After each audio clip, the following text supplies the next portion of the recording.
So we still welcome it, although it's a little bit late. Mukhang sobra lang ang bagal. Kasi reactive di ba? Isipin mo, narinig mo kahapon mismo, naka-break daw ang Congress. My God, crisis na tayo, naka-break daw ang Congress. Emergency situation. Yan yung sinasabi natin. Nasa state of emergency tayo, wala silang oras para tugunan yung emergency na yan, pero may oras sila para sa impeachment ni VP Sara. Ang daming problema ng Pilipinas, walang plano ang gobyerno, pero planado nila kung papaano ididiin si Inday Sara. Alam nila kung anong gagawin para ipahiya si Inday Sara. May plano sila para matanggal si Inday Sara sa 2028 presidential elections. Pero pag tinanong, anong plano ninyo dito sa krisis na kinakaharap natin ngayon? Ano ang meron kayong plano? Matagal naman na nating alam na magkakaroon ng gera dyan. Ano yung in place na plano? Wala. Magandang araw mga banateros. Nandito na naman. Ito na naman ang inyong pinakapaboritong fake news peddler sa balat na YouTube, Boss D. At your service. Magandang umaga, tanghali, hapon, gabi sa lahat ng mga kababayan natin, lalong-lalo na yung mga banateros sa ibayong dagat. Kamusta naman po kayo? Yung mga kababayan natin dyan sa Middle East, medyo humupa-hupa ng konti, yung ang mga sabog-sabog dyan, ingat kayo huwag kayong masyadong magpapakasigurado Kailangan safety first, okay? Andito na naman. Panibagong araw na naman. At pasasakitin na naman natin ang mga ulo at hay balong-balong ng puso, isip at kaluluwa, lahat ng mga kupalan ni Malbisit, pabigat, walang silbi, switik, salot, putok sa buho, hindot, palamunin, sintu-sinto, baliw, abnoy, sabog, batak, bangag, adik, pusher, kawatan, kurakot, magdanakaw, sindikato, membro ng kuratong maliling sa gobyerno, mga impakto, maligno, masasamang espiritu, manguumit, mandrambong, mandurukot, magnanakaw, mga demonyo, satanas, hudas, barabas, hestas.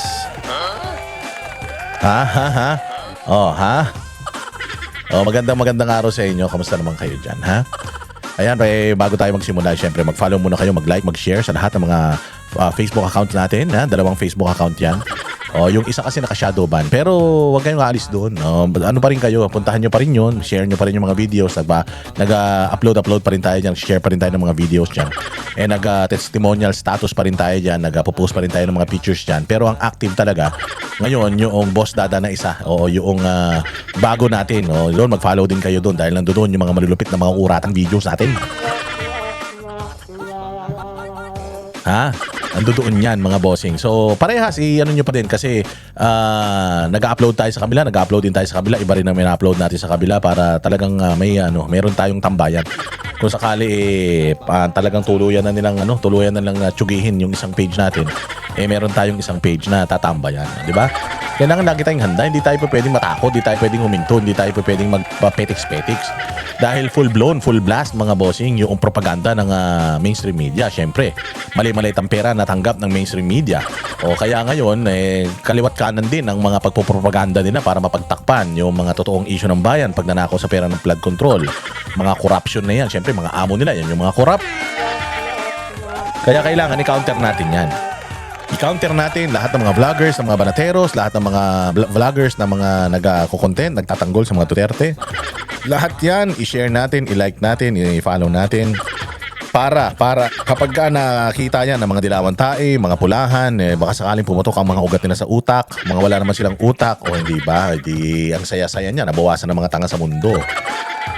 At syempre yung YouTube channel natin ang Boss Dada 2.0 nandiyan dyan sa may taas nandiyan dyan po yung mga malulupit na mga videos natin, yung mga iniklian nating mga videos para hindi kayo masyadong halimbawa medyo busy kayo, pupunta lang kayo sa palengke, kailangan nyo lang mga at least ilang minuto na gusto nyo malibang, ayan nandiyan dyan yung mga videos natin, i-share din ninyo, importante i-share ninyo para makarating sa lahat ng mga tao sa buong mundo, hindi na sa buong Pilipinas, sa buong mundo, para malaman nila kung ano ang sitwasyon sa Pilipinas. Kailangan talaga natin ipakita yung sitwasyon sa Pilipinas, hindi yung wina-water down, hindi yung dina-downplay ng mga issue sa Pilipinas. Alright. So syempre mainit pa rin mga bossing. Napakainit pa rin ng issue patungkol dito sa impeachment ni VP Sara. Kanina nga naganap yung impeachment investigasyon. Nagtataka nga lang tayo Takang-taka nga lang tayo kasi gusto mag-iimbestiga sila kasi ang Kongreso, mga bossing, katulad ng sinasabi ko paulit-ulit at paulit-ulit ko pa rin 'to sasabihin para hindi ninyo makalimutan kasi paulit-ulit din sinasabi ng mga kabila ng mga bobong vlogger sa kabila, tsaka ng mga mainstream media. Paulit-ulit din sila doon sa issue ng hindi pag-attend ni VP Sara. Nung nakaraan lamang sinabi ni Luis Tro na walang nilabag na batas si Inday Sara at walang lalabaging batas si Inday Sara kung hindi siya umattend diyan sa Committee on Justice. Kasi yung committee na yan, papaliwanag natin ulit ang Committee on Justice, ang kanilang trabaho is hanapin whether meron ba itong sufficiency in form, kung siya ba ay sumunod sa patakaran, sa sistema, proseso, step 1, step 2, step 3, window 1, window 2, window 3, gano'n.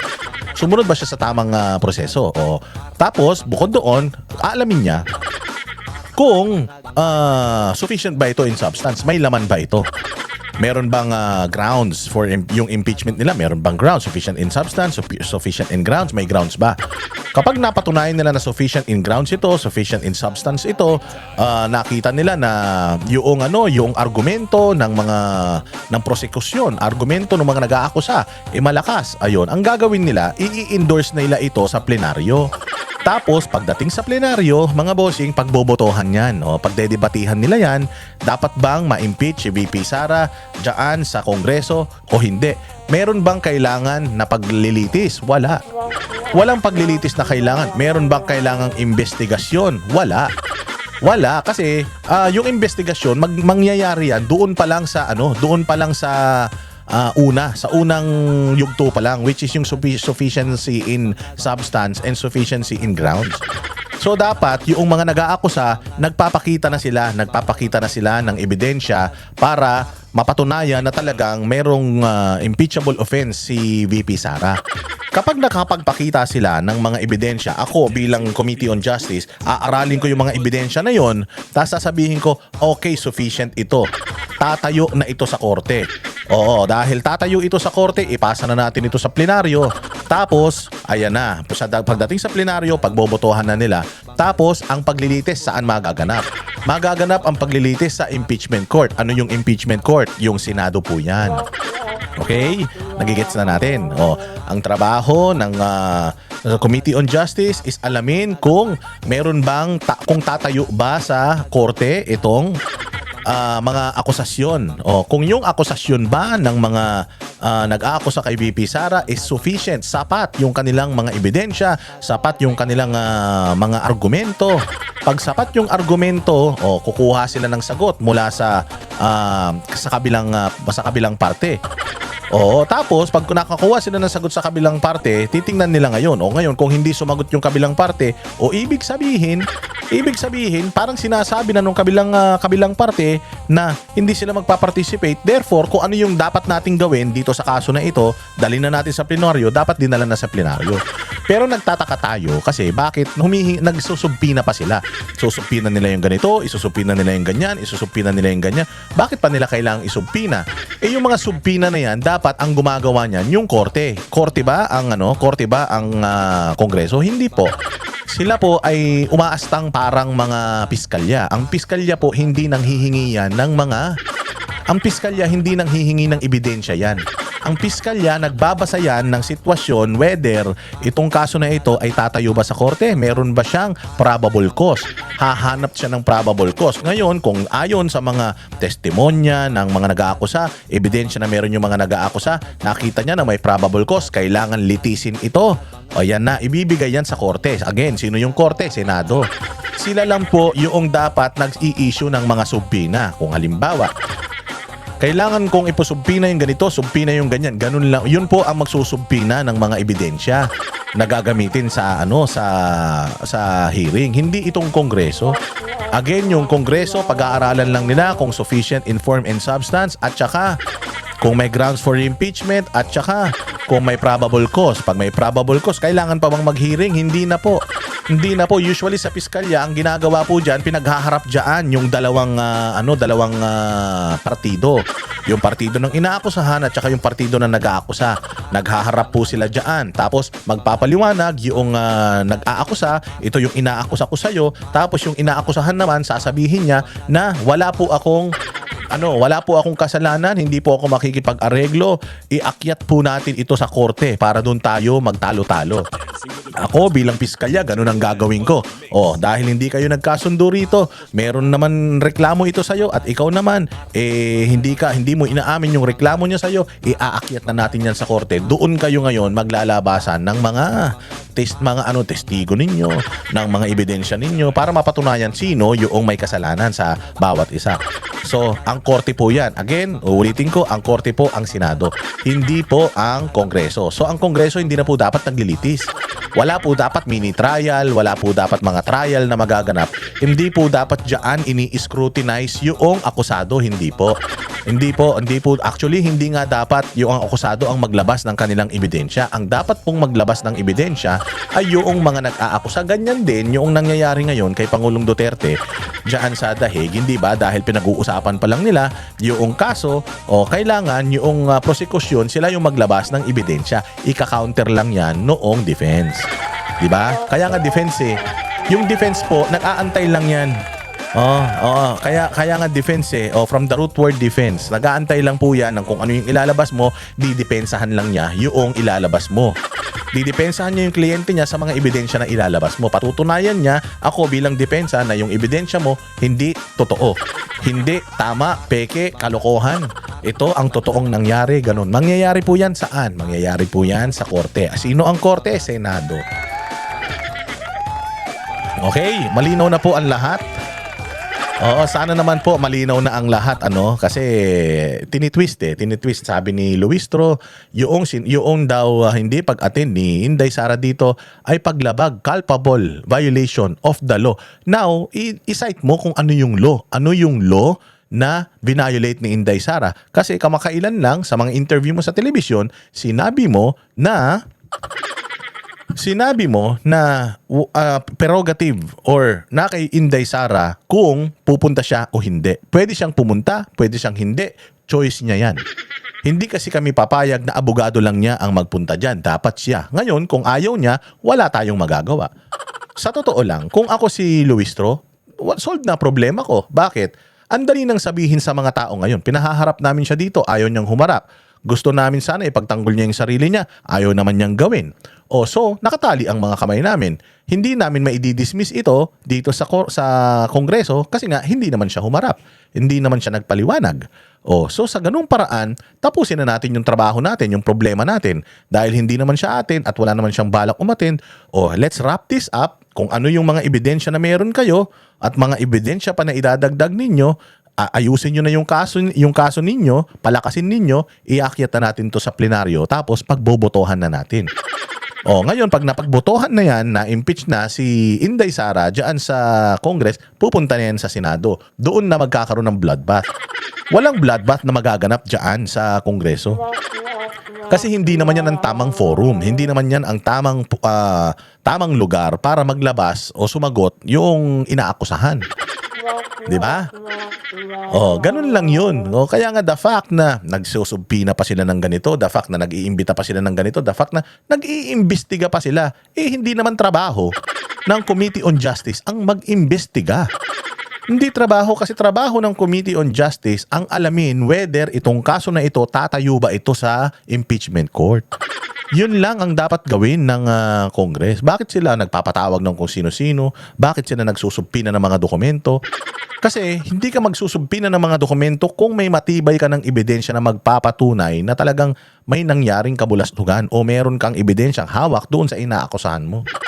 Again, the fact that you are asking for these documents, ibig sabihin you're fishing. Nagfi-fishing expedition kayo. Kaya nga sabi ni kanina, di ba, ni sino ba yun? Roman Romulo ba yun?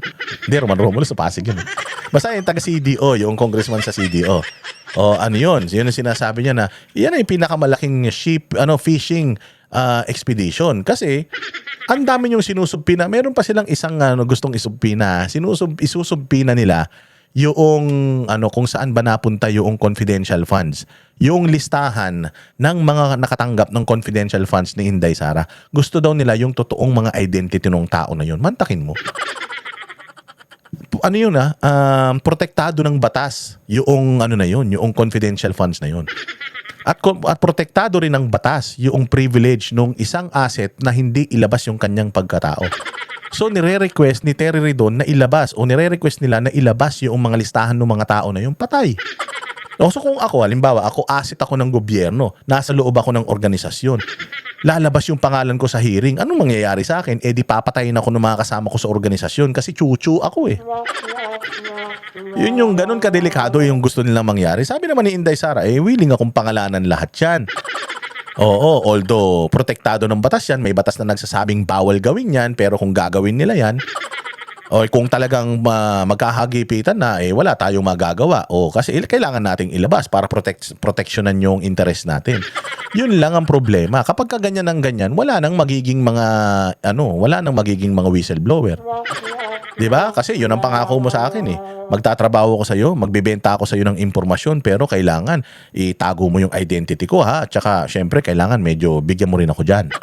Bigyan mo rin ako ng pera ha kasi magbibigay ako sa iyo ng impormasyon na crucial. Makakatulong ito sa atin. Pero sa hirap ng gagawin ko, deserve ko naman magkaroon ng something para kapalit, 'di ba? Tapos kung gano'n, nakita ng mga ako asset ako ng gobyerno, nagbibigay ako ng impormasyon tungkol dito. Tapos nakita ko na, shit, yung gobyerno, ina-unmask yung mga whistleblower. Ay, hindi na ako magwi-whistleblower. Wala na tayong mabibiling impormasyon. Para saan pa yung mga intel funds na yan?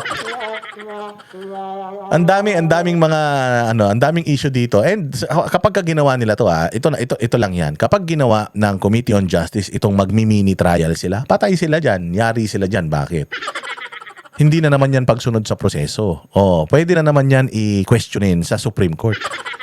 Tapos ang Supreme Court baka magsabi na naman sa kanila, yan na naman tayo ginagawa nyo na naman yung hindi nyo trabaho dahil dyan, X na naman yan. Di patay na naman kayo. Kayo talaga sabi ko nga, kung ako lang si Luis Tro, ang gagawin ko dyan, hay, salamat. Tapos na problema natin, ayaw umatin.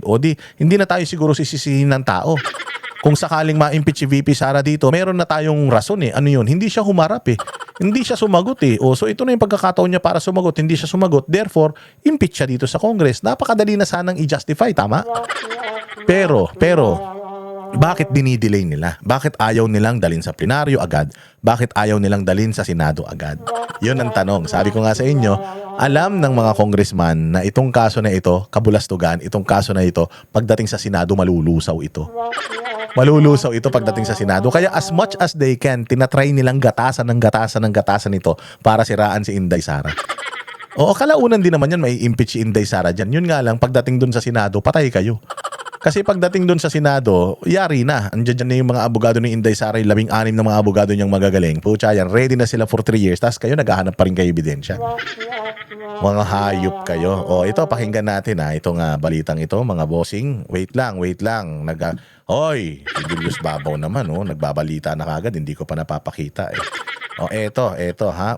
Sige, no show sa hearing si VP Sara, pasok. Hindi sumipot si Vice President Sara Duterte sa kanyang impeachment hearing sa Kamara. Habang ang ilang kongresista tila ng asar pa, nagpaon sila ng chichirya na patama sa kontrobersyal na Mary Grace Piatos. Di ba? Imaginein mo, meron mga 3 ulol, 3 gunggong, 3 tarantado na congressman na hindi naman nanalo dahil sa mga pangalan nila. Binoto ba si Leila de Lima ng tao? Binoto ba si Chel Jokno ng tao?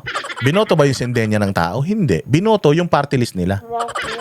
Kasi yung mga tao na yan, pucha, tumakbo nga sa Senado yan parehas Tumakbo si Chel Jokno yan, si Leila de Lima. Pucha, hindi nga pumasok sa top 20 yan So ibig sabihin, walang kwentang mga politiko ito para sila makabalik sa posisyon at gawing aso ng administrasyon, nilagay sila dyan sa mga party list na yan. Tapos nilagay sila sa number 1 para marami silang seat. Di ba? Style nyo bulok Ako, aatin ba ako sa ganyang hearing? Pucha yan, ganyan yung miyembro ng Committee on Justice, members of Committee of Justice, naglalabas ng mga ganyan. So, ibig sabihin, whether meron akong ebidensya o wala, itong 3 gagong to, boboto to para ma-impeach ako. Ba't pa ako pupunta dyan? Kanina, kada merong motion, merong isa na nag-o-object, lahat puros pabor. Bakit pa ako pupunta dyan? Ganun din naman. Kahit anong ebidensya yung ipakita ko, pagbobotohan pa rin naman ako ng mga nandiyadyaan sa Kongreso. At pag pinagbotohan naman ako dyan sa Kongreso, hindi naman nila aaralin yung dala-dala kong ebidensya. Pag bobotohan nila, depende sa mga political leanings nila. O kung yung 50 na ano niyan, na mga ano diyan, 50 na mga congressman na nandiyan diyan, nakita nyo naman, lahat sila bumoto na dapat ma-impeach si VP Sara. Bumoto rin sila nung nakaraang taon. Bakit pa ako pupunta diyan? Oh, tanggap na ng taong bayan, tanggap na ng mga Duterte supporters, tanggap na rin ni Inday Sara na dyan sa Congress, talo na, matagal na si Inday Sara. Kaya nga sabi niya, I want bloodbath. Not there, but bloodbath in the impeachment court, which is the Senate. Dalhin na natin yan doon. Hindi kami sasagot sa inyo. We are not, hindi kami nagpapasailalim sa inyo. Wala kayong jurisdiction sa amin. O, kung anong gusto nyo gawin sa kaso niyan, kung hindi nyo man i-dismiss yan, diretso nyo na yan sa Senado. Para pagdating sa Senado, maglaban-laban na tayo. Pupunta ka ba sa ganyang hearing?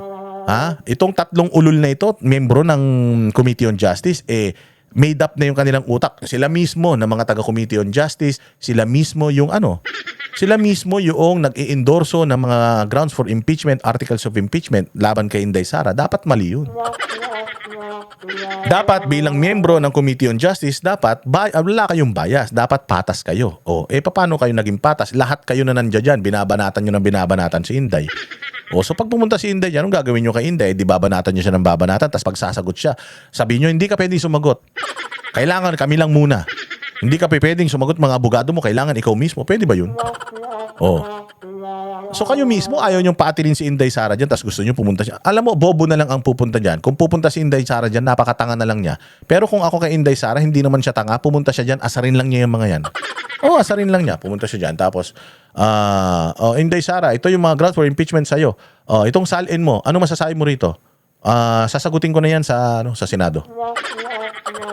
Hindi, dito mo sagutin. Hindi nga sasagutin ko yan sa Senado. Hindi naman kayo korte.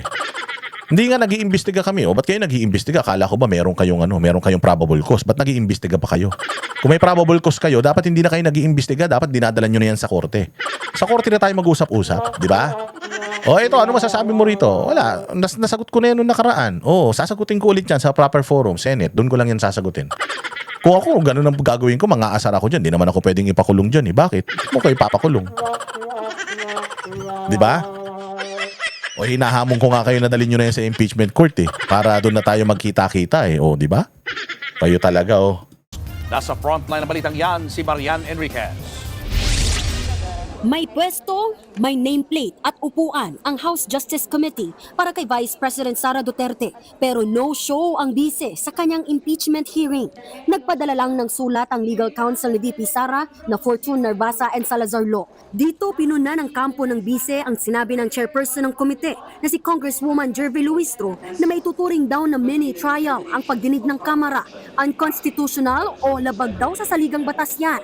Senado lang daw kasi ang maaaring tumayong impeachment court. Totoo naman. Siya mismo ang nagsasabi, si Luistro mismo ang nagsasabi that they will have a mini trial. Mini trial? Is it part of the job of the Congress na magkaroon ng mini trial? No. The only trial na nagaganap sa impeachment is sa impeachment court. Ang Committee on Justice is not a court, is not an impeachment court. Ba't ka magkakaroon ng mini trial? Mini impeachment court ba kayo? Hindi. I-establish nyo lang yung sufficiency in form and substance. I-establish nyo lang yung probable cause. Hanggang dun lang kayo. Hindi kayo pwedeng mag-conduct ng mini trial. Hindi nyo nga alam kung ano yung trabaho ninyo Tapos papatawag nyo si Inday Sara dyan. We believe that the committee really has no jurisdiction to conduct any form of trial.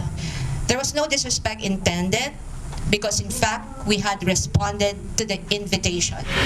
Sa pahayag pa ng bise, pinababasura niya ang mga reklamo dahil kulang daw ang ebidensya. Welta naman ng mga miyembro ng House Justice Committee, erroneous o mali ang anilay palusot ng kampo ni VP Sara.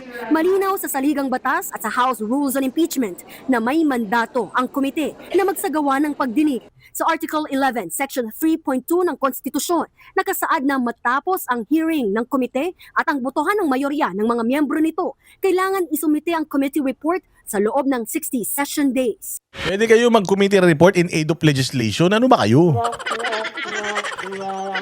In aid of legislation, pwede kayong magkaroon ng investigasyon in aid of legislation. Hindi pwede, hindi naman kayo korte. Ano ba naman 'yan? Ako nga hindi ako abogado eh. Hindi ba in aid of legislation dahil mga legislators kayo. Pagdating sa impeachment, ganun din. Hindi pa rin kayo pwedeng maglitis dahil hindi kayo impeachment court. Ang impeachment court Senate, walang mini trial.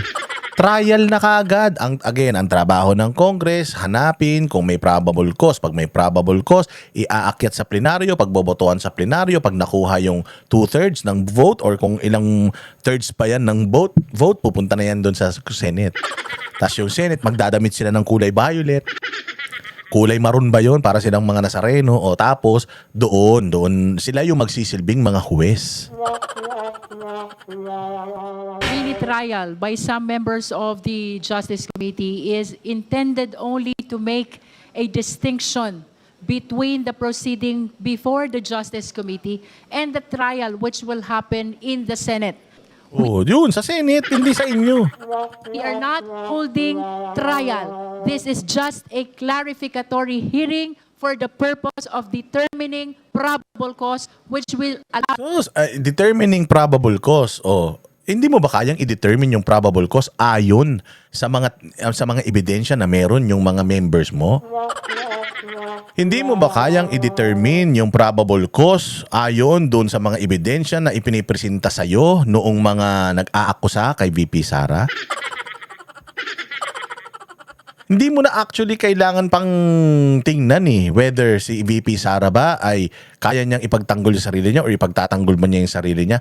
Just by looking at the evidence, ma-distinguish mo na may probable cause, tatayo ba ito sa korte?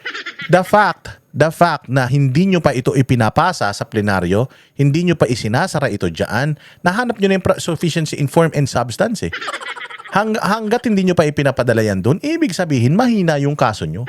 Kaya kayo nagkakandak ng another investigation or mini trial, it's because you want to get more information, you want to get more evidence para mas mapalakas yung kaso ninyo. 3 years nyo nang ginagawa yan Hindi nyo pa kayang palakasin yung kaso nyo para dalhin yan doon. O sasabihin na naman nila, umiiwas si Inday Sara at ginagamit ang mga technicalities eklat-eklat. Ganun talaga. Ganun talaga. Hindi pwedeng yan. Hindi niya pwedeng gamitin yun. Dapat gamitin niya yun. Lahat ng paraan para maipagtanggol niya yung sarili niya, dapat gawin niya. At kung nakikita niya yung mga technicalities ng mga kabulastugan ninyo, dapat talaga gamitin niya yan against you. And sabi ko nga sa inyo nanonood ang Korte Suprema dito at nakikita ng Korte Suprema yung mga argumento ninyo. Pucha yan, pag gumawa ng petisyon na naman yan sa Korte Suprema, sinabi na naman ng Korte Suprema na mali ang ginagawa nyo, mali ang ginawa nyo, bakit kayo nag-mini trial, hindi naman kayo korte, malinaw yan. Ano na naman yan? Depektibo na naman yung impeachment na yan. Patayin na naman kayo, mag-iiyak na naman kayo. Idiretso nyo na. Sabi ko nga, kung ako ikaw, Luis Tre, tapos na usapan Tapos na usapan. Diretso na natin doon. Hindi naman sumagot May mga ebidensya naman tong mga ulaga na ito, mga nag-aakusa O pabayaan na nila yung maglaban-laban sila doon sa Senado. to proceed to trial in the Senate. This particular position of the councils and of the Vice President herself is basically a legal word salad. Ibig sabihin po, wala po itong batayan sa katotohanan. Ito po ay legal na pagpapalusot. Legal naman pala So if it's legal, if it's not illegal, then there's nothing wrong, Ridon. Bobo ka ba? Ina ka. Yung utak mo, anday mo ng utak, may utak ka na sa ulo, may utak ka pa sa pisngi, magkabila. Pero ang tanga-tanga mo pa rin. Hindi namin nakakalimutan, Ridon, na tinanggal ka ni Pangulong Duterte dahil kurakot ka. Kaya wala kang kredibilidad na mag-hearing o magdinig o kumwestiyon man lang patungkol sa pagiging kurakot at hindi pagtupad sa tungkulin dahil ginawa mo yan Tinanggal ka nga noon dahil hindi ka nagtrabaho ng maayos, nagbiyahe ka lang, nagbiyahe hudas ka. Hindi na yung makakalimutan yan, Redon. Wala kang reputasyon. Sabina pa ng komite ang ilang testigo na kakailanganin sa paggulong ng impeachment hearing. Kabilang dyan ang umano'y bagman ni VP Sara na si Ramil Madriaga. Ito talaga pinaka nakakatawa. Pero maganda yan. Sabi nga ni Panelo, hulog ng langit itong si Madriaga. Sa kaso ni Inday Sara, hulog ng langit yan. Pati si Attorney Gloria Camora ng Commission on Audit Intelligence and Confidential Funds Audit Office. Pinatatawag din si Attorney Michael Poa na dating Chief of Staff at Spokesperson ni VP Sara sa Department of Education. Yan ay kahit kasama si Poa sa listahan ng mga tatayong abogado ng bise sa impeachment. Sagot ni Poa, I will wait for the subpoena. Titingnan ko kung ano yung laman ng subpoena, but definitely I'm willing to attend. No, wala akong any intention to evade. But I will go there as a resource person or witness, whatever they want to qualify or characterize it as such, and I will answer the questions as the best way I know how based on my personal knowledge. pinasasabi na rin ng komite ang mga dokumento sa Philippine Statistics Authority kaugnay sa mga taong tumanggap umano ng acknowledgement receipts ng DepEd at OVP. Kabilang na ang kontrobersyal na si Mary Grace Piatos. Tila may pasaring pangarya ng ilang kongresista na Diba? Tamo ang corny. Yan lang ang kaya nyong gawin, mang-asar. Itodo nyo na. Oo. Dahil si Inday Sara, ang dami nyo nang ginawa. Ang tatanda nyo na. Ang kukulubot na ng mga balat nyo. Si Inday Sara, beauty pa rin. Si Inday Sara, ang ganda-ganda pa rin. Si Inday Sara, petics. Walang dating yung mga ganyan. Yung mga pa-Mary Grace Piatos nyo, walang dating yan. Pagdating sa Senado, makikilala nyo sino talaga yung Mary Grace Piatos. Mapapahiya kayo. Putang ina, baka magulat kayo. NPA pala, mga kakilala nyo pa. Ingat. Be careful what you wish for. Baka mamaya niyan, ano nyo pa yan, mga kanang kamay nyo pa dati, yung mga nagbibigay ng impormasyon patungkol sa mga komunista, yari kayo. Sige. Yan lang. Pupunta ka sa hearing, ganyan ang aabutan mo, puro mga payaso, wag na uy. Good job, Inday Sara. Sabi ko nga sa iyo, Inday, nakita ko yung mga post ng social media, post ng mga mainstream media. Tangina, epektibo rin yung ginawa mong pag-deadma sa kanila. Bakit mo nga naman pag-aaksayahan ng panahon yung mga walang kwentang mga tao? Tama lang yan ginawa mo, Inday Sara, and we are proud of you. Ang talino mo talaga. Sa simpleng, hindi mo lang pagpunta sa imbitasyon nila, tayo na nagsabugan ng mga utak nila. Hindi nila alam kung saan nila kukunin yung mga dagdag na ebidensya na kakailanganin nila para tumayo yung kaso nila dyan sa Senado. Tayo kawawa itong mga ito, mga bossing. binalandra ang kanilang baong pagkain. Hinihingi rin sa NBI ang record sa investigasyon sa pagbabanta ni VP Sara sa buhay ni Pangulong Bongbong Marcos, First Lady Liza Araneta Marcos at dating House Speaker Martin Romualdez. Inaprubahan din ang mosyon ni Akbayan Party List Representative Shell Jokno para sa protective custody ni Madriaga. Magpapatuloy ang pagdinig na Ngayon, ang tanong, hanggang kailan ninyo yan bibitinin? Gustong-gusto na nga namin magpunta yan dyan sa ano eh. Kung hindi nyo naman i-dismiss yan, gusto namin mapunta na yan sa ano, mapunta na yan dyan sa... Mapunta na yan kagad sa Senado para tapos na usapan. Ito, pakinggan natin ng maigi yung ano yung statement nung kasi after niyan, dami na ng mga patutsada doon, dami mga bumubula ang bibig ng mga kupal ng mga congressman, ng mga nakatanggap ng maleta, di umanot mga magdanakaw, di umanot mga estapador, mga hindi nagbabayad ng utang. Ang kakapal ng mga pagmumuka. Yung mga congressman na kahit pagsamasamahin mo yung kanilang mga boto, puta, hindi man lang sila babalikat sa boto na nakuha ni Inday Sara, tas ang kakapal ng mukha na gamitin yung salitang hinihiling ng taong bayan. Gago, 32 million ang bumoto kay Inday Sara. Yung mga congressman na nandiyan dyan, ang mga bumoto lang sa mga ulol na yan, yung mga distrito nilang ilang libo lang ng mga boto. Tangina ninyo, hindi kayo nagre-representa sa mga boses ng mga constituents nyo. Kasi nung nakatanggap kayo ng mali-malitang pera po, hindi nyo naman yan binahagi sa mga constituents nyo, binahagi nyo lang yan sa mga kabit nyo. Ibinili nyo lang ng mga gandang mga relo nyo yan. Ibinili nyo lang ng mga bulletproof na mga sasakyan ninyo, mga luho ninyo, mga hayop kayo. Kakapal ng mukha. Ito pakinggan natin. Ang galing nitong dalawang abogado na to, promise. At natuwa ako sa kanilang press con. Decision of the defense team na unconstitutional yung nangyaring proceedings, di ba? Ngayon, ang tinitingnan natin, ang sinasabi talaga natin dito, just to simplify things, sa Constitution, very clear naman yung nakasulat. No? Number one, ang initiation ng impeachment proceedings that belongs to the House. That's an exclusive power of the House. We're not contesting that. No? But, pagdating sa trial, that power exclusively belongs to the Senate. Napaka-clear niyan. Kaya ang sinasabi lang namin dito is hindi naman pwede dito sa pag-initiate pa lang ng proceedings nagkakaroon na ng tinatawag ka namin na mini trial. At again, kaklaruhin ko lang, yung i-emphasize ko lang yung nasabi na ni Atty. Sheila, hindi po sa amin ang galing yung term na mini trial. Yan po ay galing sa mga statements, no, ng either Committee on Justice or even other personalities. So hindi po sa amin ang galing yan. That's why we're contesting it. Ngayon, ano ba ang trabaho para sa amin ng Committee on Justice? At least sa aming pananaw. And again, with all due respect, no, to the members of the committee and the committee itself. Ang trabaho po ay to determine, sabi nga nila, kung ito ay iaakyat na sa plenaryo at iaakyat na eventually sa Senado, hindi ba? So ang parati namin sinasabi, kahit sa previous interviews ko, ang gagawin lang naman is to evaluate the complaints and the evidence at hand. No? Kung ano yung mga naka-attach na ebidensya doon sa complaint.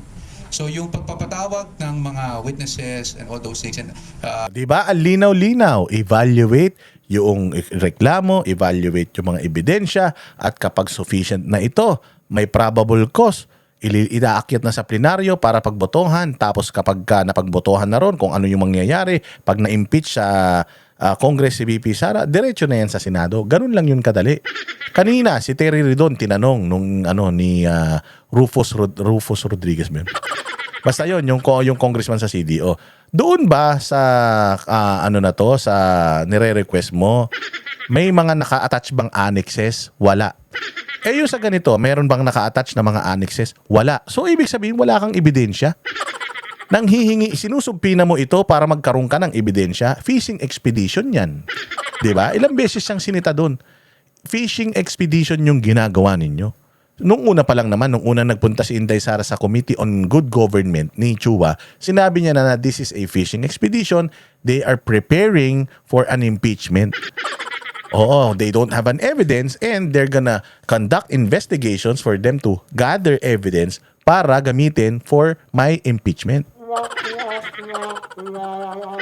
Oh, hindi ba? Tama si Inday Sara. Ito na nga, nangyayari na ngayon. 2 beses nang nangyari ito. At sinasabi nga dito ng abogado na ito lang po ang malinaw na trabaho, mandato ng Kongreso. I-evaluate yung mga ebidensya, i-evaluate yung reklamo. Kapag nakita nila sufficient ito, nakita nila na sapat ito, punta na sa plenaryo. Tapos, punta na ng Senado. Wala nang dapat hearing na nagaganap. Oo, bibigyan nila ng pagkakataon yung isinasakdal kung sasagot ba siya sa mga paratang sa kanya. Pero pag sinabi nung nasasakdal, hindi, sasagot na lang ako sa korte. Di ba ganyan naman yung mga kinukulong, di ba? O, di ba nakakulong na, nahuli si Boss Dada na sobrang gandang lalaki, nagkagulong mga babae, kaya ikinulong siya. O, tapos i-interviewin ako ng media. Anong masasabi mo? Sa korte na lang po ako magpapaliwanag. O, di ba? Sa korte na lang po ako sasagot. Korte. Korte ba ang Kongreso? Hindi. Sabi ni Llamas na utak ulul. Si Llamas na utak tinga, utak gingivitis. O, ang nung sabi niya, parang sa barangay lang yan. Halimbawa, may nagreklamo sa iyo sa barangay, haharap ka, di ba? Haharap ka. O, kung gusto mong linisin yung pangalan mo. O, haharap ka sa barangay. Eh, hindi naman barangay yan. At kung sakali man na magkaroon ng hearing sa barangay, nasa iyo din yun kung aatin ka sa barangay o hindi. Kasi pag hindi ka umatin sa barangay, ang gagawin lang naman ng barangay, ayaw umatin, o iakyat na natin to sa korte. Ikukulong ba siya ng barangay? Yung barangay ba pipilitin siyang ipatawag para makipag-usap doon sa nagrereklamo sa kanya? Hindi. Ang gagawin ng barangay, iakyat niya sa korte. So kung yung barangay parang Kongreso, ganun lang din yun. May nagrereklamo, ayaw humarap nung nirereklamo. Anong gagawin nung barangay? Anong gagawin nung Congress? Iaakyat na yan doon sa korte para doon na kayo mag-usap-usap. Kasi ang korte ang merong kapangyarihan para sintensyahan ka, makulong ka o hindi. Sila ang may kapangyarihan, hindi Kongreso.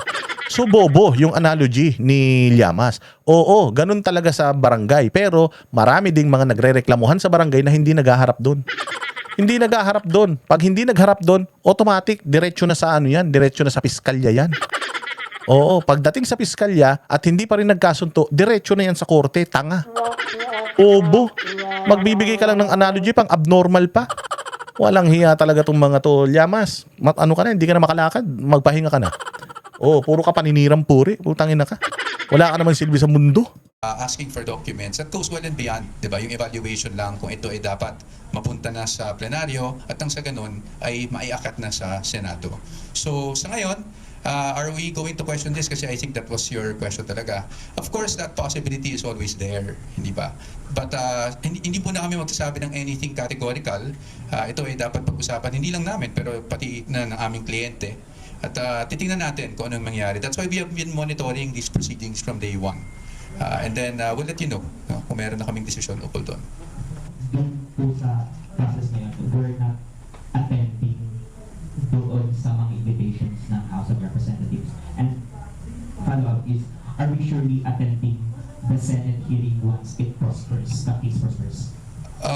Number one, doon sa tanong niyo po, it's not just we're acknowledging, no, that's clearly stated naman in the Constitution na sila talaga ang may exclusive power to initiate impeachment proceedings. Why are we not attending? I think it was clearly stated in our letter. It's because we are objecting. There's a fundamental objection to the proceedings itself because for us this goes well and beyond what is contemplated within initiation of impeachment proceedings. As to the Senate, wala pa tayo doon, no? Pero pag dumating man doon, talaga namang kami naman ay ready na sagutin. Parati naman natin sinasabi, ready nating sagutin ang mga alegasyon laban sa Vice Presidente sa tamang forum. And at sa atin, pagdating sa pagkakaroon ng trial, whether mini trial or full-blown trial, that is not in the House, but that's actually in the Senate. Thank you. So under these circumstances, and considering the public statements made by the chairperson, it appears that the committee intends to conduct a trial. However, with due respect, the Constitution vests the authority and power to conduct trial solely in the Senate. And this is clear and explicit in Section 3, Paragraph 6, Article 11 of the 1987 Constitution, which, as you know, states that it is the Senate that shall have the sole power to try and decide all cases of impeachment. The Constitution is thus clear. It is only the Senate that can conduct trial in all cases of impeachment. And while Section 3, Paragraph 2, Article 11 allows the committee to conduct a hearing for purposes of submitting its report to the House of Representatives within 16 session days from referral, the same does not give the committee any power or jurisdiction to conduct any form of trial, whether mini or full-blown, much less receive and try any evidence. That impeachment rules must be compliant with the Constitution is made clear in Francisco versus House of Representatives, wherein the Supreme Court declared Section 16 and 17 of Rule 5 of the Rules of Impeachment Proceedings adopted by the 10-12 Congress unconstitutional. And in doing so, the Supreme Court aptly reminded, it is basic that all rules must not contravene the Constitution, which is It is basic. Ang sakit naman nun. Attorney naman, grabe ka naman magsalita. Ang sakit naman nung it is basic. Basic na nga, hindi pa nila maintindihan. Ano ba naman yan? the fundamental law. In light of these, while the invitation for the respondent and counsel to participate in the committee's mini-trial is well noted, we cannot, however, do so at this point on the ground that the committee and/or the House of Representatives, as well as any of its members, lack jurisdiction to conduct any form of trial or exercise any of its incidents. Absent such jurisdiction, any attempt to proceed in the nature of any form of trial or to invoke powers ancillary to it is unconstitutional. Consequently, the respondent puts on record her objection to any requests, motions, or similar efforts aimed at obtaining or fishing for supposed evidence through processes that necessarily presuppose the existence of lawful authority and jurisdiction under the Constitution, which in this case is absent. As timely stated in the appearance and consolidated answer both made ad cautelam, the respondent does not waive any jurisdictional or other objections she has to these proceedings, nor her right to seek the appropriate legal remedies. Nonetheless, she is prepared to meet the charges against her before the proper jurisdiction. Yon. Linaw. Very simple, very basic. Isa ito sa mga legal remedies, legal remedies that's available for VP Sara Duterte. Wala siyang nilabag na batas at wala siyang lalabagin na batas kung hindi siya haharap dito. Pero pagdating na sa Senado, wala na siyang choice. Haharap na siya doon at ready na siya. Wag nang dito sa Congress.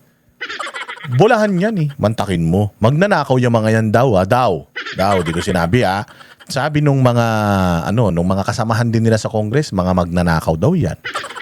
Mga mukhang pera daw yan, kapalit ng pera, pumirma daw yan.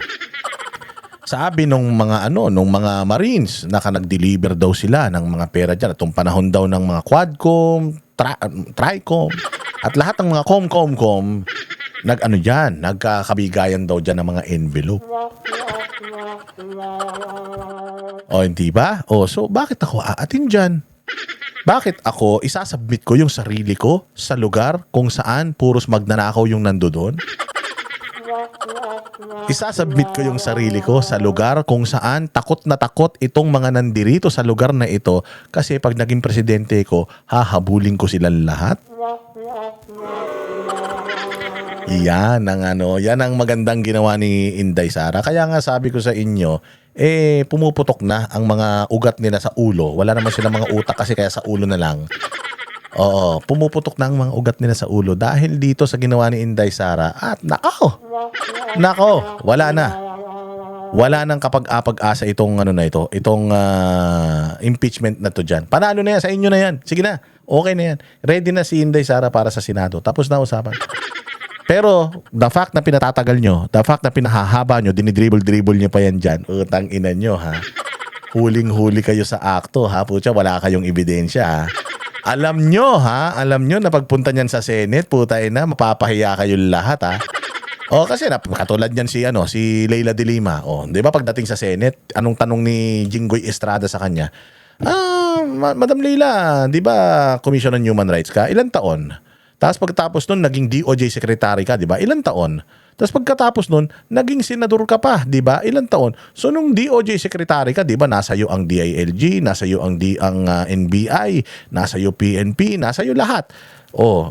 Di ba? Si HR ka pa lang, si Duterte, inaakusahan mo na nung Davao Death Squad.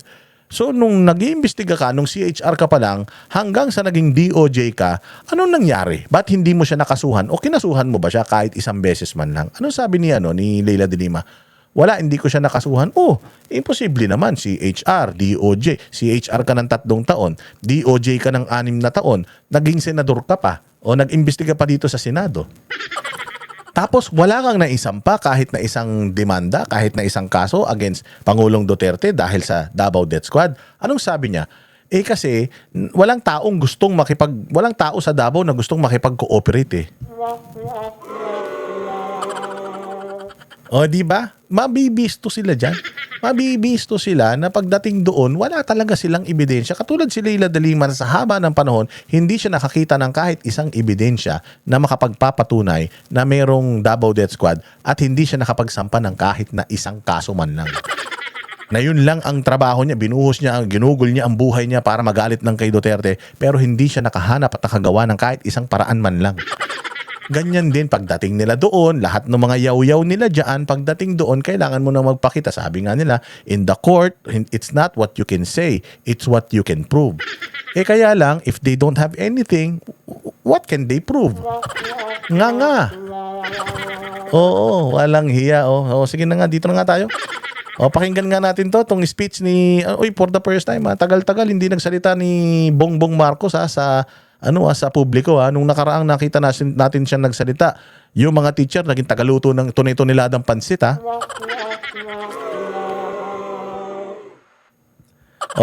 Ngayon, pakinggan natin yung bagong speech niya, ha? O, talasan ng inyong mga dinig. Pandinig pala, talasan ng inyong mga mata. Intindihin natin yung kanyang issue. O, yung pag-address niya ng issue ng Bayang Pilipinas. Pasok. Hindi ito emergency ng pangkalahatan. It is a very specific and a very precise emergency. It is an emergency of the energy sector, the supply of energy, and the prices of energy. Nasa balitang-balita na kahapon, nakadeklara kami ng energy emergency. And dahil nakikita nga natin ang mga kaguluhan na nangyari dito sa giyera sa Middle East at ang ruta ng supply ng langis sa buong mundo ay naapektuhan. Ang Straits of Hormuz, madalas nyo nang marinig ang Straits of Hormuz. Nanto parang lasing kasi talaga yun. Ano ba? Kapag kakatapos lang ng chemotherapy, wag kasing nag-i-speech. Siyempre, manhid pa yung dila mo niyan. O naman, nangihina ka na, speech ka pa ng speech eh. Tapos parang lasing pag nag-i-speech, diba? Pwede mag-extra Diyos ka o kaya mag-cobra ka, yung cobra. Para pag inom mo ganun, alerto ka, hindi yung paikot-ikot, paligoy-ligoy ka. Putang ina, parang nilalagay mo na naman kami sa tubibo eh. O ano pa sasabihin? At yun, kung tignan ninyo sa mapa, doon dumadaan ang mga langis. Lamis. Putang ina, gago talaga. Ano na naman yan? Ang ginagawa mo? Anong lamis na naman? Ang ruta ng supply ng langis sa buong mundo ay naapektuhan. Ang Straits of Hormuz, madalas nyo nang marinig ang Straits of Hormuz. At yun, kung tignan ninyo sa mapa, doon dumadaan ang mga lamis. Tanginan to. Bulol. Presidente ng Pilipinas, bulol. Putang ina yan. Vernacular na natin. Tagalog na. Hindi mo pa mabigkas na maayos lamis. Langis. Inan to. Unggoy talaga eh. Langis ng more or less 20% ng lahat ng world supply ng oil products dahil oil-producing countries sa mga Gulf countries. So doon dumadaan lahat. Karamihan ng dumadaan na langis sa Straits of Hormuz papunta rito sa Asia. Kaya't ang Asia, sa pagsara ng Straits of Hormuz, ang Asia ang pinakamabigat ang tama. At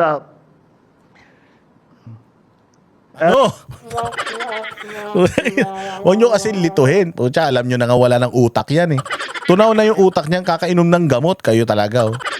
At tayo, bilang wala tayong langis at karamihan, halos lahat ng langis ay ating ini-import. At karamihan dyan ay doon galing. Kailangan natin maghanda kung ito ay lalala pa at tatagal pa. Malinaw ang salitang ginamit natin, energy emergency. Hindi ito emergency ng pangkalahatan. It is a very specific and a very precise emergency. It is an emergency of the energy sector, the supply of energy, and the prices of energy. Dahil ang pinagmulan ng problema ay ang supply at ang presyo ng enerhiya. At yun ang kailangan naming tugunan ng direkta agad. Kaya that is why we declared natin. Tangina, umuutot pa yung bibig. Ano yun? Saan galing yung tunog na yan, BBM, ha? Tugunan ng direkta agad. Kaya that is why we declared natin. Ilan yan, kadiri ang puta. Ano ba naman yan? Tululaway yarn. Hinigop niya eh. Oh, lumabas yung laway eh. Nung nakaraan, sipon. Ngayon naman, laway. Oh, nako. Ulitin natin ha. Baka nung na-miss lang natin. At ang presyo ng enerhiya. At yun ang kailangan naming tugunan ng direkta agad. Kaya that is why we declared natin umutot yung bibig eh. Hirap naman na kasi yung tao. Huwag nyo na masyadong pinapagod. Ikaw naman kasi pwede ka na magpahinga eh. Sabi ko naman sa'yo, okay na Pilipinas eh. Masyado nyo nang inagrabyado Pilipinas, okay na. Uwi ka na sa Ilocos. Paalaga ka na kay Aimee. Bigyan mo na kay Inday. Oo, putya ka na. Tumutulo na yung sipon mo. Tumutulo na yung laway mo. Hinihigop-higop mo na. Tama na sir, pagod ka na. Huwag ka na nag-iisip. Konti na lang yan natitira sa utak mo. Gagamitin mo pa. Baka matunaw yan, mag-evaporate yan. Bahala ka.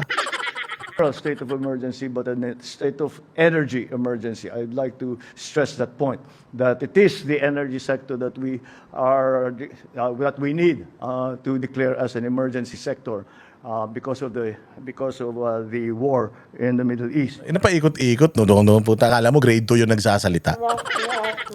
Wala, no? Ucha, wala talaga, no? Tunaw eh. Sunog eh. I want to assure everyone that this does not mean that we should panic. It means that Magago, no? State of emergency, pero wag kang magpanik.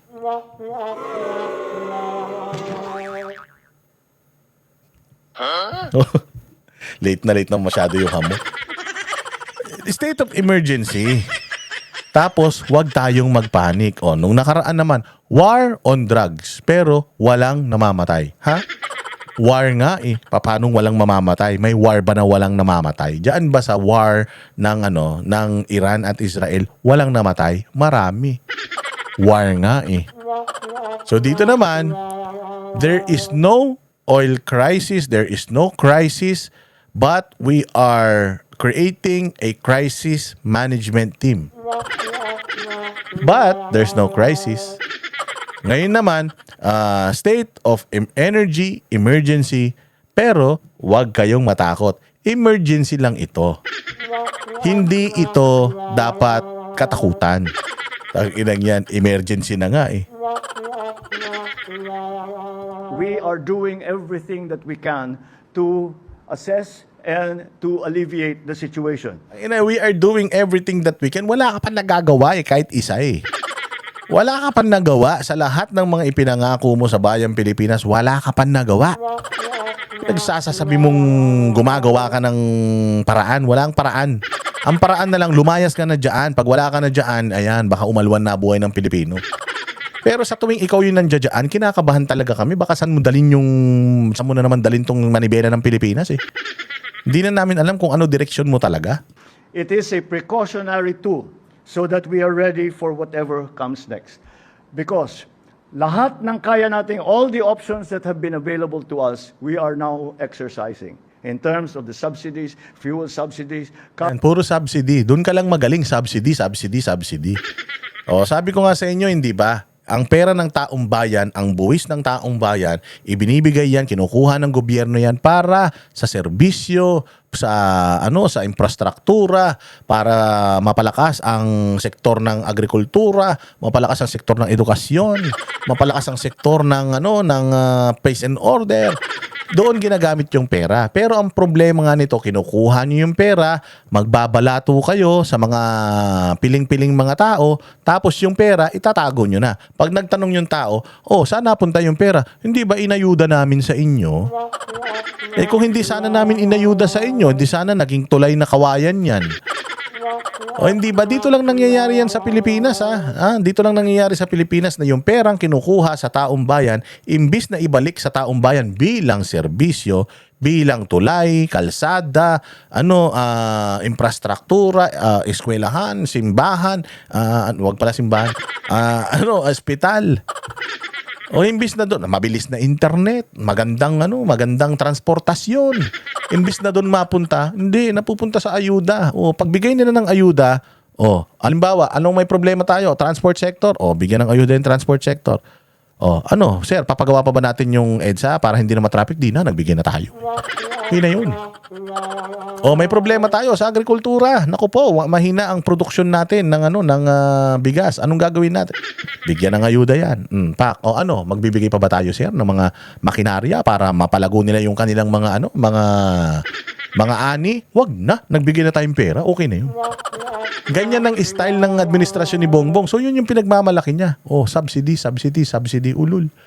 Ang ina niya, subsidy na yan, ginagawa nyo lang yan. Yung state of emergency na yan, ginagawa nyo lang yan para magkaroon kayo ng kapangyarihan, para kunin yung pondo, magbalato ng konti, tapos wala na, thank you na yan.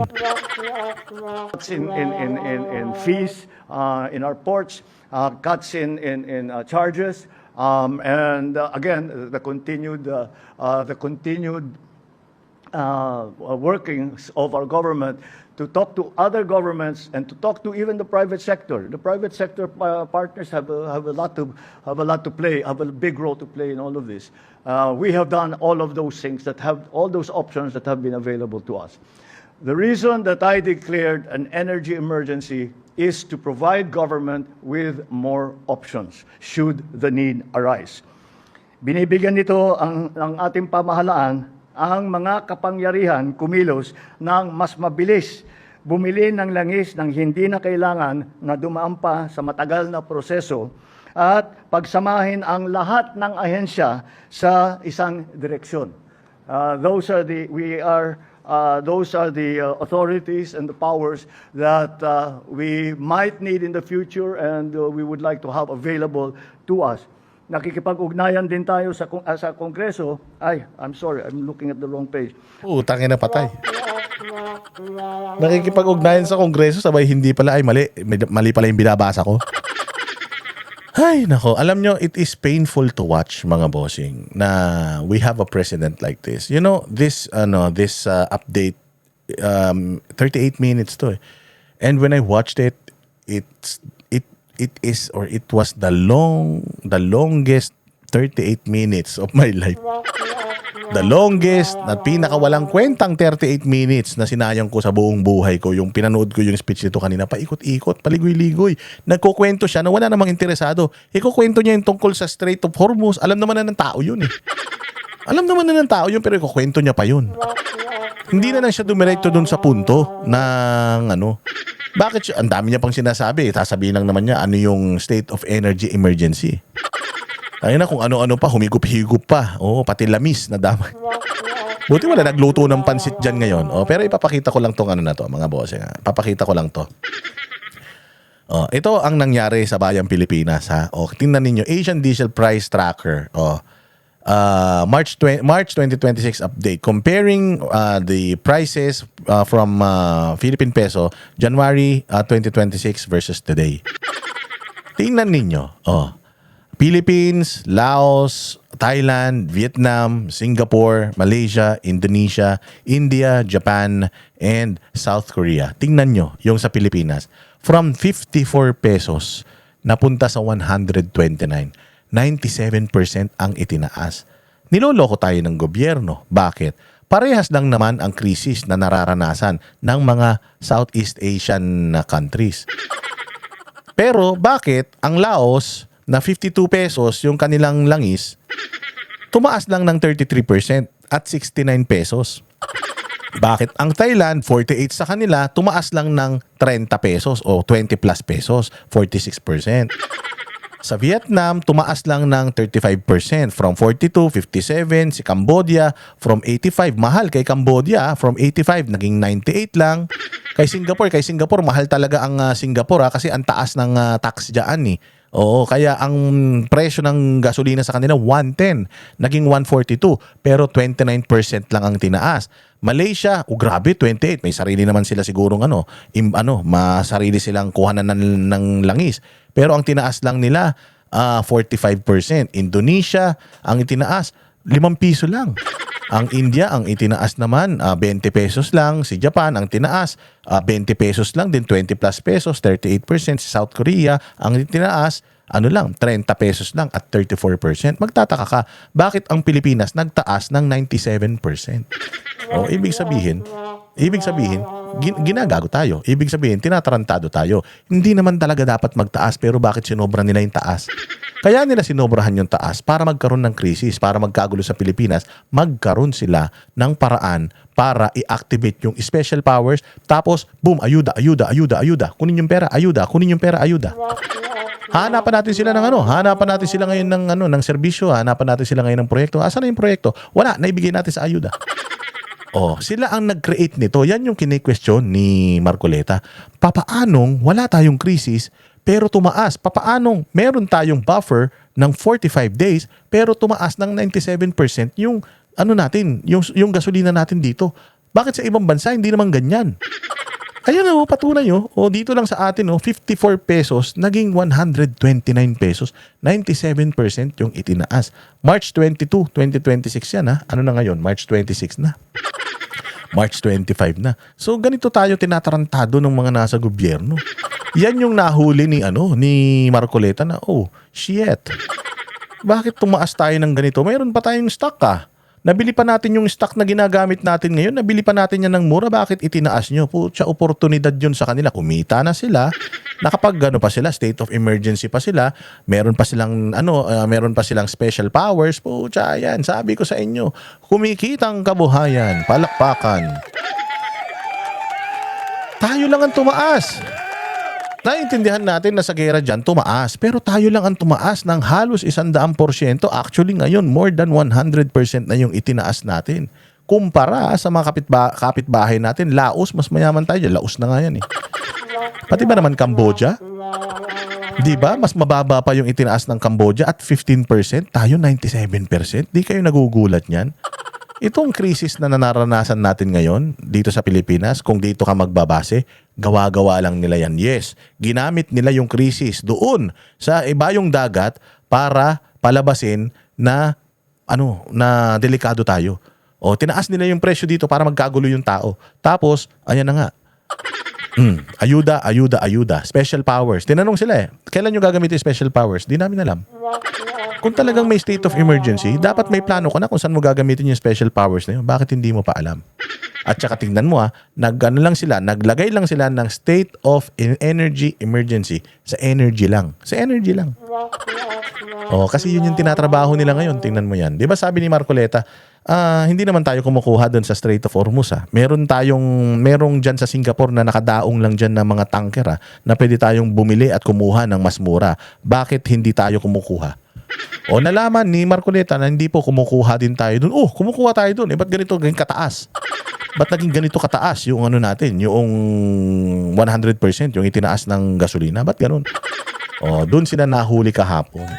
Yun yung kaya ko nga in-upload yun para makita ninyo Dapat pinanood nyo yun. Yung pagbatikos ni Marcoleta tingnan mo anong sabi ng mga taga-gobyerno o mga taga-senador. Gobyerno sa krisis sa langis. Live mula sa TV5 Media Center, nangunguna sa balita si News 5 Cent correspondent Men Los Baños. Mayan, sa mga senador na nakausap mo, ano raw ang dapat sana'y ginawa agad ng gobyerno? Hindi lang daw mabagal, kundi sobrang bagal daw ng pagresponde ng gobyerno dito sa krisis na dulot nga nitong gera sa Middle East na nagpapatuloy hanggang sa ngayon. Ayon yan kay Senator Jive Ejercito. Anya, pati itong pagbuo ng crisis committee ng gobyerno, medyo late na rin daw dahil dapat daw nung nagsisimula pa lang yung problema sa gera sa Middle East, dapat daw bumuo na agad ng crisis committee. Narito ang bahagi ng pahayag ni Senator Jive Ejercito. We still welcome it, although it's a little bit late. Mukhang sobra lang ang bagal. Kasi reactive di ba? Isipin mo, narinig mo kahapon mismo, naka-break daw ang Congress. My God, crisis na tayo, naka-break daw ang Congress. Emergency situation. Yan yung sinasabi natin. Nasa state of emergency tayo, wala silang oras para tugunan yung emergency na yan, pero may oras sila para sa impeachment ni BP Sara. Ang daming problema ng Pilipinas, walang plano ang gobyerno pero planado nila kung papaano ididiin si Inday Sara. Alam nila kung anong gagawin para ipahiya si Inday Sara. May plano sila para matanggal si Inday Sara sa 2028 presidential elections. Pero pag tinanong, anong plano ninyo dito sa krisis na kinakaharap natin ngayon? Ano ang meron kayong plano? Matagal naman na nating alam na magkakaroon ng gera dyan. Ano yung in place na plano? Wala. Lahat ng plano nila, lahat ng pera ng taong bayan, nakafocus yan kay Inday Sara kung paano pababagsakin si Inday Sara. Kaya pag tinanong mo yung mga ahensya ng gobyerno, anong plano mo? Walang direktiba ang presidente sa amin. Si Inday Sara na nagsabi niyan noon, di ba? Sabi ni Inday Sara, nung hinire siya ng Department of Education, isang beses lang daw sila miniting. Tapos hindi na sila miniting. Wala din daw utos kung ano yung goal, ano yung target. Wala. Gumawa lang daw si Inday Sara ng sarili niyang trabaho.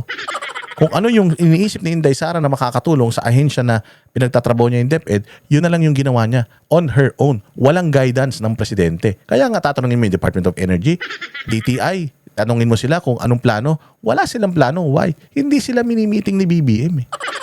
Walang direksyon, walang direktibang binibigay si BBM sa kanya. Kita mo si BBM pag nag-utos, kailangan ganito kailangan ganyan. Ganun lang. Bakit? Paano natin gagawin yan? Nagbe-brainstorming ba sila? Hindi. Wala mo mga brains yan. So, ito yung sinasabi ngayon ni Ehersito. Kaya sabi ko sa inyo, exposed na exposed. Alam natin yung galawan nitong administrasyon na to. Wala talagang kwentang administrasyon to. Bobo yung mga namamahala rito. Kaya nga kinuha si Larry doon at saka yan si Claire Castro dahil mga bobo sila pare-pareho eh. President may call on the Congress at any time. Jiggy, maging si Senator Win Gatchalian nag-aalala at para sa kanya cause for concern na bakit after 25 days na tuloy-tuloy yung gera sa gitnang silangan hanggang ngayon walang comprehensive na contingency plan yung buong pamahalaan. Kumbaga, yung plano ay kanya-kanyang departamento. Ang sinasabi Di ba? Ang plano kanya-kanyang departamento because wala nga si Boy BBM bilang ulo, hindi niya kinakausap yung mga ahensya ng gobyerno, wala siyang pakialam. Si BBM, walang pakialam. Ang pakialam lang ni BBM, makapag-party silang mag-asawa. Ang pakialam lang ni BBM, yung sarili nila. Pagdating sa magsisilbi ba yan sa taong bayan, wala. Yan yung sinasabi sa inyo ni Inday Sara na wala siyang pakialam sa Pilipinas. Hindi siya nagtatrabaho. Nakikita na ngayon. Nakikita na ngayon ng mga senador na walang kwentang presidente si Bongbong Marcos. 25 days nang nagkaroon ng gera. 25 days na putang ina hanggang ngayon wala pa silang plano. Tapos ang mayroong impeachment si Inday Sara, si Bongbong hindi mai-impeach. Hindi ba mas malaki yung responsibilidad ng hudas na yan at mas malaki yung nagiging epekto ng pagiging incompetent ng ulul na yan? Si Inday ang ini-impeach natin, si Bongbong sablay ng sablay tapos putyang ina presidente pa rin ng Pilipinas. Ano yan? Inantong mga tao na ito, mga ulul kayo. Pare-pareho. Senator Gatchalian, dapat nung sumiklab pa lang yung gera sa Middle East, nagkaroon na agad ng pagpaplano mula sa ating gobyerno. Narito naman ang bahagi ng pahayag ni Senator Win Gatchalian. Concerning kasi kahapon very clear na walang national contingency plan after 25 days. Kung titignan Yan ang malaking issue. May pagnanakaw sa pera ng taong bayan, ninanakaw yung mga proyekto. Nung nangailangan yung mga tao ng plano dahil sa kinakaharap na gera sa ibang bansa, lumabas. Putang ina, butas ang bulsa. Lumabas, walang pondo. Putya, lumabas, walang plano. Oh, tapos si Inday Sara ang tinatrabaho? Only in the Philippines na yung bobo nandiyan pa sa posisyon tapos yung pag-asa ng bayan yun yung pilit na ibinababa. Sabi ko nga sa inyo, pag napunta talaga itong impeachment ni BP Sara dyan sa Senado, tapos nakikita mo yung frustrations ng mga senador kay Bongbong Marcos, tangina dismiss talaga tong kaso na to. Alam ng mga congressman yan. Oh, tinan mo, pagdating sa issue ng bayan, naka-recess, naka-break ang Congress. Pero hindi sila magbi-break pagdating sa impeachment ni BP Sara. Walang plano, walang contingency plan, walang proactive na plan. Pero pagdating kay Inday Sara, 2023 pa lang, mayroon na silang plan. Stick to the plan. Di ba? Sabi nga ni Kimbo, stick to the plan. natin lahat ng mga oil shocks na nangyari, no? Yung sa Saudi Arabia attack, yung sa Ukraine, major ito yung pinakamalala. So ito dapat na anticipate kaagad. Kailangan guided rin ang publiko at ang lehislatura kung ano ang gagawin sa bawat ibang senaryo. At mayan sa press ko ng presidente kanina ay puro ang sinasabi niya ay may plano o kaya may gagawin, ay pag-usapan yung takeover dito sa mga pribadong kumpanya na langis kasi kung kututusin kaya talaga ng pansamantala eh. Pero sinasabi mo na po frustrate na din eh kahit yung mga taga TV5. Alam mo kasi ito, ang bayaran naman dito sa TV5, yung amo nila eh. Oh, si Pangilinan, yan yung mga bayaran diyan. Ito mga ano na to, mga reporter na to. Gustuhin man nila. Kaya lang, hawak sila sa liig ng amo nila. Yung nagbabayad ng mga sweldo nila. So, hindi sila makabatikos. Anong sabi nito ni Jiggy Manikad ba to? O, ano sabi niya? Sabi niya, actually, pwede naman eh. Pwede naman talaga. Nag-strategize na din, pati yung mga mainstream media. Pwede naman na i-take over niya itong mga kumpanya na ito eh. Kasi national emergency na tayo eh. Pero kita mo, hindi niya ginawa. Kahit si Ivan Mayrina na uurat na din eh. anong sinasabi ng mga senador Jiggy Manikad pala to. dito sa pagdedeklara ni PBBM ng State of National Emergency kung wala ngang plano silang nakikita?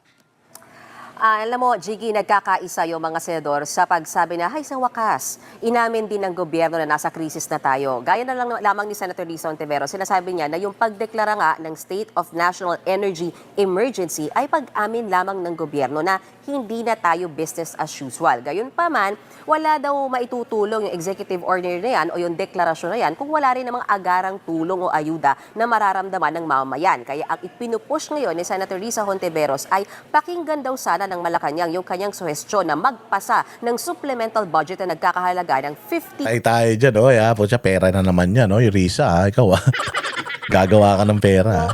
Ganun. May krisis na nga tayo, Gusto mo pa magpasa ng, ng additional na budget,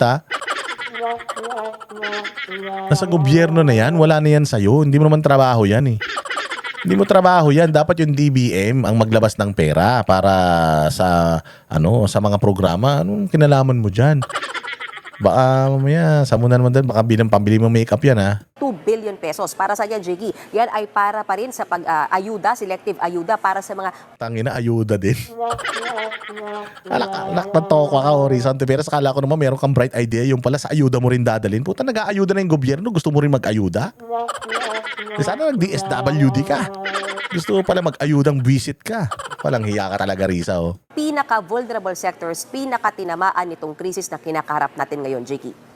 Tama yun, kasi para sa isang banda, kung hindi pa nare-resolve yung flood control na para nakita ng taong bayan na nanakaw, di mas magandang i-divert na lang talaga yung pondo ng gobyerno sa pinaka-vulnerable na binabanggit mo, Mean. Nakaw yan. Anong pinaka-vulnerable? Pag dinala mo yan doon, how are you gonna be so sure? Napupunta talaga yan sa sinasabing marginalized sector o pinaka-vulnerable sector. Baka mamaya mapunta sa bundok yung pera niyan. May pambili ng baril yan. Tumigil nga kayo. Ngayon, ano mong kahi ng mga senador tungkol naman dito sa supply na langis? Kasi sinasabi ng DOE, 45 days. So talagang, alam mo yung tao, medyo, medyo kinakabahan, kumbaga. Ay, huwag ka mag-alala, Jiggy. Hindi lang ang tao ang kinakabahan. Kinakabahan din yung ilang mga senador. Kasi ang sinasabi nga nila, Senator Gatchalian, teka muna, sinasabi nyo, may reserve tayo na good for 45, good for 60 days, pero anong mangyayari pag natapos yung 60 days tapos wala na tayong dumating na supply? So, ayan ang gustong patutukan ng mga senador sa Crisis Committee. Kailangan yan yung unahin to make sure na may supply tayo ng langis, especially after maubos itong buffer stock na to. Bagamat sinabi naman ng Pangulo na meron naman ng parating na supply. So, yun yung gustong unahin talaga ng mga senador. Dahil nga kung walang supply, Charot! Parating na supply style. ay paano na tayo? Maraming magsasarang mga kumpanya, maraming mawawalan ng trabaho. Habang si Presidential Sister Senator Amy Marcos sinasabi o kine-question naman na bakit puro parang ayuda na lang daw ba yung kayang ibigay ng gobyerno? Kailangan daw matalinong pagpaplano sa nangyayari ngayon sa taong bayan. Habang sila, Senator Lauren Legarda naman. Alam mo, gusto ko itong reporter na to ng TV5, itong babae. Maganda siya mag-report. Magaling, no? Very good ka, very good. Gusto talagang ipatapyas yung 12% VAT para nga sa mga pangunahing bilihin, kagaya na lamang ng mga pagkain at gayon din sa mga over-the-counter na gamot. Samantala, Jiggy, ipasok ko na rin to, bukas magpapatuloy ang pagdinig ng Senado sa pamumuno nga ng ad hoc committee na Protect para pa rin yan i-discuss yung solido nga na magiging paraan o pag-uusap dyan sa nangyayaring krisis kung saan imbitado yung mga transport sector, mga oil companies at pagkatapos niyan, gagawa ng rekomendasyon ang komite na ibibigay o ipapasa sa Malacanang para mapag-aralan din ng Pangulo. Yan muna ang latest mula sa Senado. Mahusay itong reporter na to. Napakaganda ng report na yan. Pero ang isang pinakamaganda dito sa report na ito, even the senators na dating mga kaalyado na ito ni Bongbong Marcos, hindi na rin kontento sa sa pinaggagawa niya. Napapansin na rin nila na napakasinungaling talaga ni Bongbong, napakasinungaling ni Claire Castro, napakasinungaling ng DOE, lahat sila mga sinungaling. Pag tiningnan mo talaga yung mga yung mga dala-dala nila, walang laman. Pag tiningnan mo talaga yung mga notebook nila, walang nakasulat. Wala silang plano, wala silang alam, wala silang kapasidad, mga unggoy, mga tanga. Pero pagdating kay Inday Sara, puta si Claire Castro, pagdating kay Inday Sara, daming sagot. Ang daming sagot pagdating kay Inday Sara, pero pagdating dito sa issue ng paghihirap ng mga Pilipino, nga. Alam nyo? Mga hayop kayo. Ayan, at dyan nagtatapos ang ating malupit na content ngayong araw na ito. Baka naman kapag nagustuhan mo ito, pwede kang mag-super chat. Naghihirap na buhay ngayon, ha? Baka naman nakakaluwag-luwag ka, super chat ka naman. Oy, mag-i-share mo to, i-like mo, subscribe ka rito kung di ka pa nakasubscribe para naman maging para naman malayo ang marating nitong video natin. At lahat baka sakali may mga mabuksan tayong isip, 'di ba, sa mga walang kukwenta-kwentang mga paliwanag natin. So kita-kita tayo ulit sa susunod na vlog, mga bossing. Mabuhay ang bayang Pilipinas. Kami ang boses ng masa, hindi natatakot. Katotohanan lang, di kami nalulunod. Walang bahid ng sismis, lahat ay totoo. Kahit sino ka pa, pag mali ka babanatan ka. Walang pinipili kulay, wala kaming kinikilingan. Basta para sa bayan, kami lalaban. Pag tama palakpakan, pag mali banatan. Di matitinag, di matatakot, para sa bayan tuloy ang sigaw. Sa harap ng kamera, walang halong takot. Mga baluktot, lahat kayo'y tutumba. Ang hustisya at totoo, yun lang ang mahalaga. Kahit sinong harang, di kami matitinag. Walang pinipiling kulay, wala kaming kinikilingan. Basta para sa bayan, kami lalaban. Pag tama palakpakan, pag mali banatan. Di matitinag, di matatakot, para sa bayan tuloy ang sigaw. Kung nasa tama ka, ikaw ay aming kasama. Pero pag mali ka, handa ka na bang mabasag? Banateros kami, walang inuunan, dahil bayan muna bago ang sarili.